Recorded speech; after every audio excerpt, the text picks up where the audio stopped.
लगेच चालू झालं. जय श्रीराम मित्र. जय श्रीराम. हे आमचे मित्र, यांना आम्ही 15 दिवस अगोदर एक अमृत ज्यूसची बाटली दिली होती.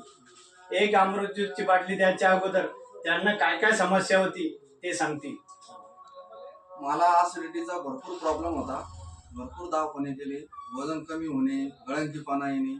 पण हे बॉटल घेतल्यानंतर 15 दिवसामध्ये माझं वजन बी वाढलं ना, ऍसिडिटीचा पूर्ण नायनाट झालेला आहे. म्हणजे मला असं काही वाटत नाही आपल्याला ऍसिडिटी आहे म्हणून. पण सरांनी सांगितलं होतं की बा 3 महिने कोर्स पूर्ण करा, तुमचं पूर्ण डिटेल आहे त्याचं कोर्सच 3 महिने राहतं. म्हणून मी आज पुन्हा डबल इथं आलो सरांकडे. मित्र, त्यांना सांगितलं होतं डॉक्टरना त्यांचं पित्त जे राहतं, पित्त पिशवीला डॉक्टरांनी त्यांना सांगितलं की तुमच्या पित्त पिशवीला भोसकं पडलेलं आहे आणि त्या भोसक्यामुळे तुमचं आम्लपित्त वर गळ्यात येतं, तोंडात येतं. जेव्हापासून त्यांनी औषध घेतलं तेव्हापासून त्यांचं आम्लपित्त येणं बंद झालं, ऍसिडिटी बंद झाली. 100% ऍसिडिटी, हायपर ऍसिडिटी दाखवत होते, त्यांना आज कताई 0 ऍसिडिटी आणि त्यांची तब्येतही चांगली झाली. त्यांचं वजन 1.5 किलो वाढलं 15 दिवसात. ग्रेट रियाज मामे.